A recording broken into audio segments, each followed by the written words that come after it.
Chapter 8. 20 minutes.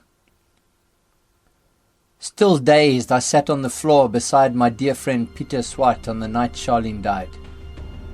Midnight had just passed when he turned to me and said, "Happy birthday, brother," and put his arm around me again. To an outside observer, it may seem inappropriate to wish a man happy birthday at his blackest hour, but it was not. The simple fact that they had all come to visit me at this ridiculous hour of the night to grieve with me was a testimony to their love. As he said that, it triggered a memory. Earlier that day, before Charleen and I had left the farm to run some errands in the local town and make a trip to the airport to pick up my parents, I had come walking into the room where she had been busy on the computer. She quickly covered the screen with her hands and smiled at me. "Don't look," she said. "I'm posting something on your wall." I, of course, didn't look, and within minutes we were both in the car and on the road. I had completely forgotten about her wall post until that moment. Suddenly, I really had to know what she had said, now that she could no longer speak to me. I pulled out my phone and opened Facebook. There at the top of my wall stood this message from my dear wife, embedded in an image. "Stay calm and dream big." How I treasured her sentiment as she posted those words that she knew would reach my heart. It was an expression of her desire for me to excel. She knew I was always a man who dreamed big. I'm afraid I may have made her weary with some of my big dreams, especially in the realm of gospel work, but she journeyed with me as I set my heart on big things for Christ. There was something very comforting about reading the last statement, which was so expressive of her love for me as a wife and helper, so comforting in fact that it occasioned even more tears. Everything made me cry in those first days.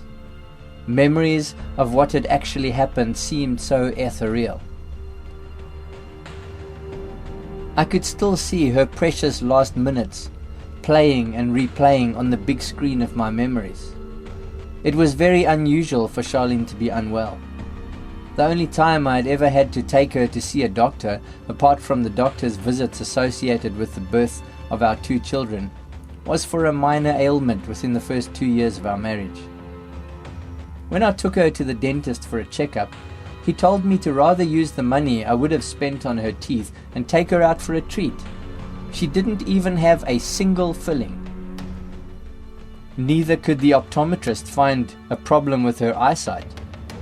She had not been conscious of any health concern at all, except that during the week she had felt as if she may be getting a touch of the flu.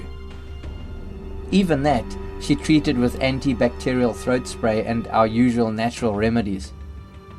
She had been vibrant and cheerful the whole day, just as she had always been, even doing her usual 5-kilometer walk in the morning before breakfast. When she got up from the edge of the bed after drinking the tea I had made for her and disappeared into the bathroom, I was concerned for her, but not more than you would be for someone with a normal case of nausea.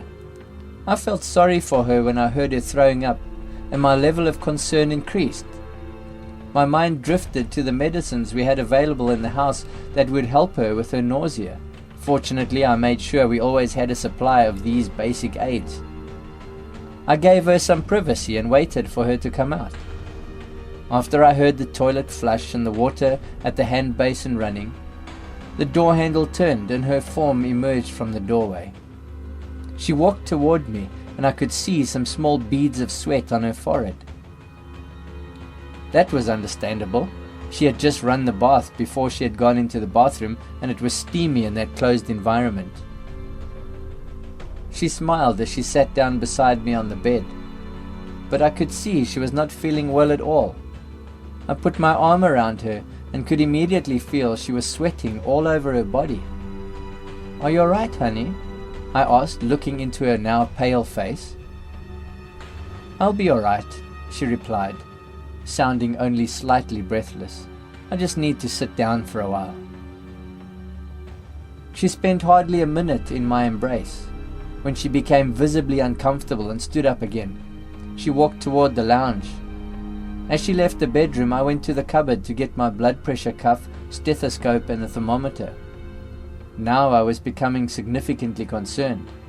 I found her in the lounge, seated on the 3-seater couch under the ceiling fan, with her face tilted upward toward the fan, as if trying to get more air. I sat down next to her, looked into her eyes with a smile of concern, and told her I would like to check her blood pressure. She nodded and smiled, but didn't say anything. She seemed to be concentrating on conserving air. Quickly I fastened the cuff around her left arm and pumped a little rubber bulb, watching the needle on the gauge bob slightly. Then I became alarmed. Her eyes met mine as she waited a few seconds for me to speak. "Is it high?" she breathed in a breathless whisper. "No," I replied, trying my best to hide my concern and think through what could be happening to have caused her blood pressure to have dropped so sharply and her pulse rate to have elevated so rapidly. "It's actually quite low." I knew what I had to do, but in her current condition I didn't want to cause her any additional stress. I stroked her cold, sweaty arm and smiled at her. "I would like to take you to the hospital," I said. Yet in the moment I said those words, a transaction took place between her and me. She highly valued my medical opinion, going back to the years when we had first met and I was working as a paramedic. She looked me straight in the eye, her beautiful blue eyes now stained with an emotion I had never seen in them before. There was complete trust. There was longing. There was dismay. There was sadness. There was a little fear. If it was me, the one she trusted, telling her in this specific moment that I needed to take her to the hospital, then it must be bad. "Do you think it's necessary?" she breathed, the concern written all over her face. "Please don't worry, honey," I reassured her, squeezing her arm, trying not to create panic, so I would have more of a chance of getting her to the hospital safely. "I'm just going to tell Jean what we're doing and I'll be back." I walked briskly through our bedroom and through the door that joined our house to my sister and brother-in-law's house. I found Jean seated in a chair in the lounge after a long day. "Jean," I began, "I'm going to take Charleen to the hospital. She's not looking well." As I looked into Jean's face, I could see a range of emotions pass through her. At first she was casual and relaxed, listening as if I had returned to add a relatively insignificant but friendly conversational detail to an almost complete day. Then as she listened to my calm but serious words, I could see some confusion. What her senses were telling her and what I was telling her didn't match up.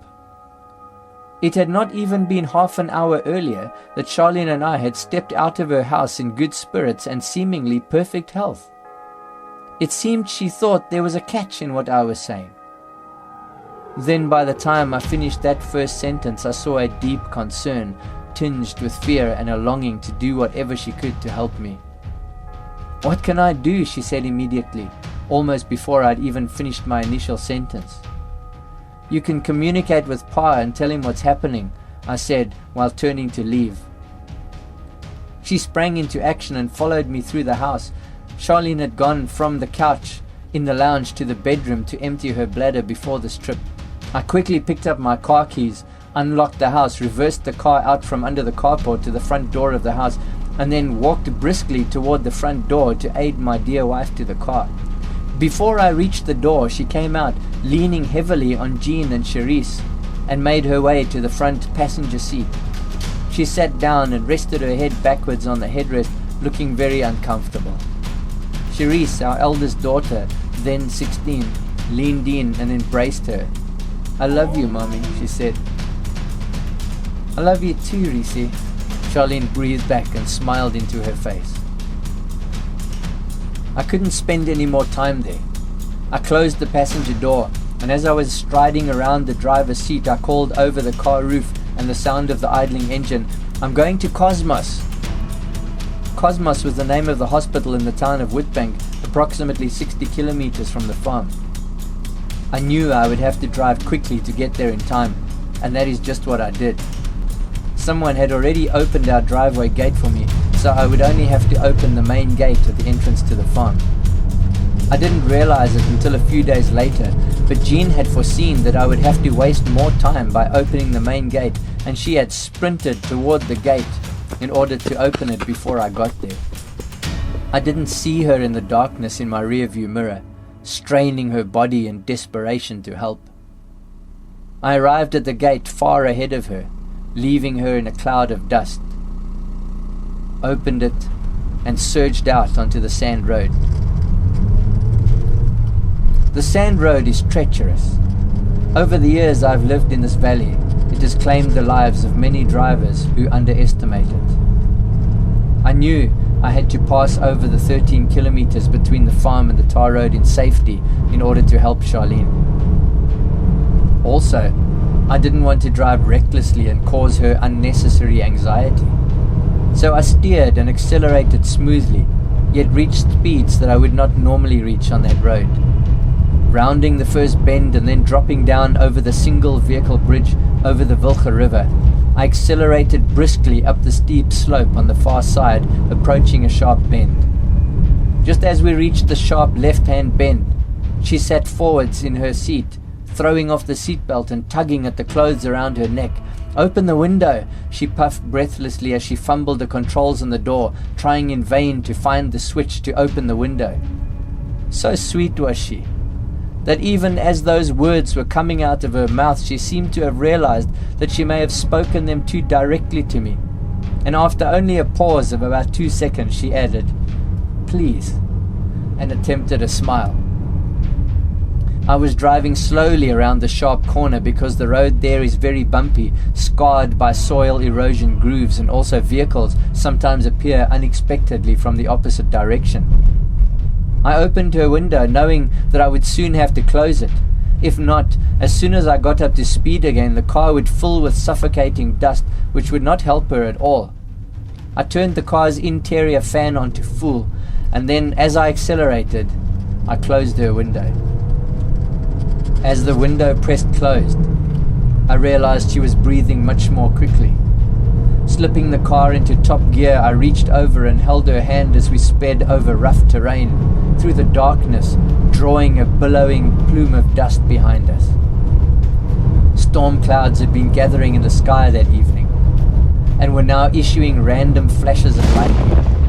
I kept looking across at her, yet her condition was clearly deteriorating.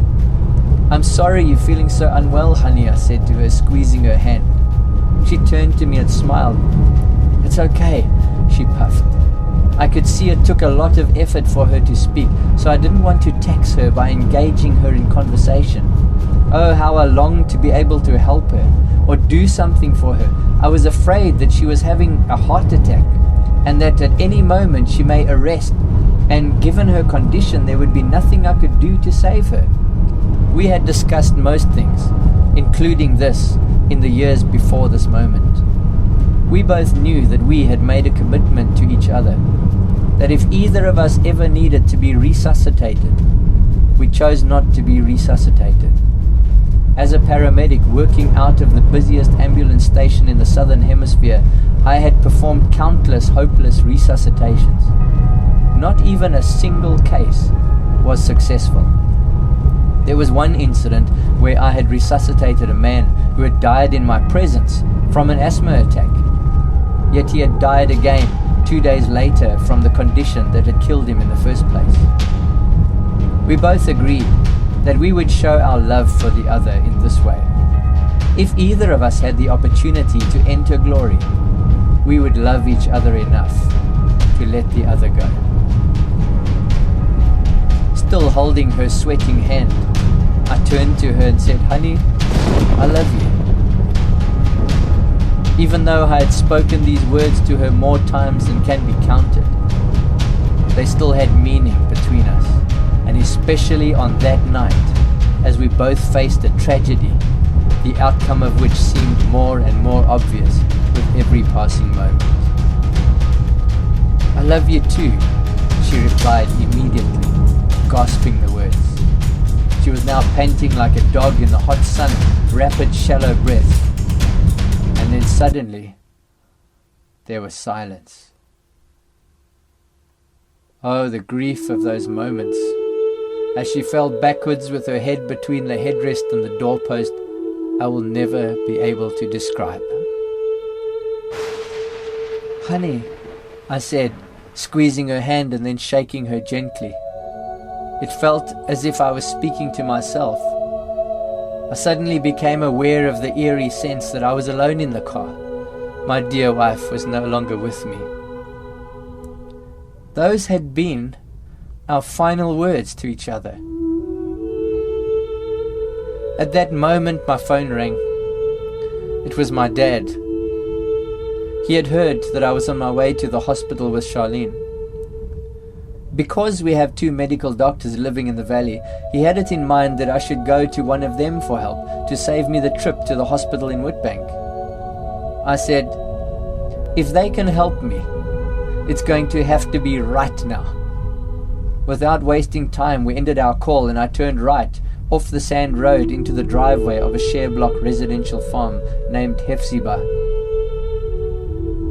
There, I stopped the car and turned to the still form of my beloved companion and friend, and calmly checked for a pulse through my tears.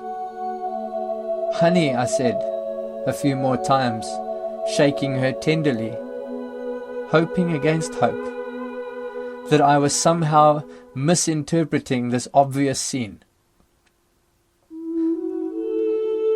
I sat there beside her for approximately a minute. Yet my father had not yet called back. I dialed his number, not knowing whether I would be able to speak to him or not. The time had come for me to bring clarity and reality into the confusion of this night. "Hi, Al," he said, full of compassion. "Where are you?" "I'm at the gate of Hefziba," I said, dreading the information I was about to share with him, knowing his health was not in an exemplary state either. "Has anyone opened the gate yet?" he asked. "No." Words were becoming difficult for me to form. "I've phoned," he began, but I spoke his name to redirect the conversation. "Pa," I said, fighting to give voice to the words that jammed sharply in my heart. "I'm afraid it's too late." "What do you mean it's too late?" he asked. Earlier, when I had said the doctors would have to respond right now, he had interpreted it to mean that I was passing the place of their residence and that it was too late to turn around and go back there.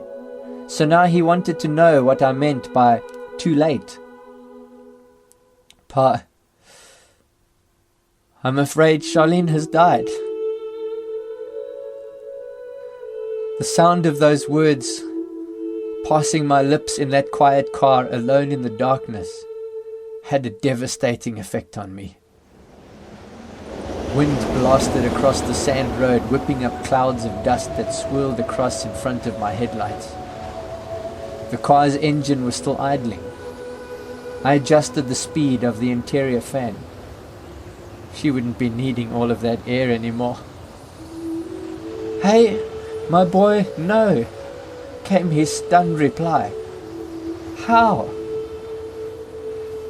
"I don't know, Pa. She just suddenly began to feel unwell, but before I could get her to the hospital, she died." By that stage, we were both crying and could no longer have a proper conversation. "Oh, my boy," my dear father breathed heavily through the phone, overwhelmed by the breaking tragedy. "I'm taking her to the Bronkhorstspruit Hospital," I said, not knowing what else to say. What could I say? Powerful emotions began to surge through me. Emotions of ruin and loss. Emotions of unbridled joy at her glorious reception into glory and the fact that we had parted with no loose ends. Emotions of peace. A crushing sense of separation. I wanted to share this with her, but I couldn't. I turned the car around in front of the locked Hefzibah gate and slowly retraced the journey I had taken at speed. There was no longer any rush. Nothing mattered anymore.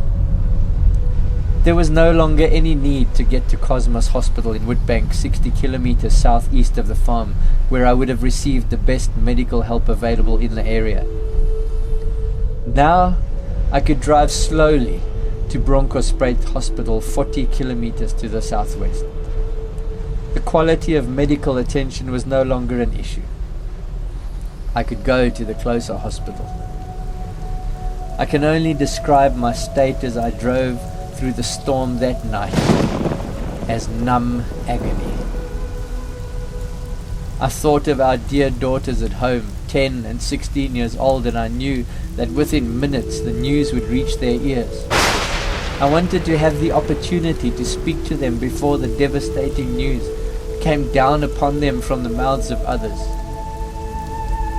As I drove through that dramatic, blustering South African thunderstorm over a muddy, rocky road, I made the heartbreaking call to Charisse.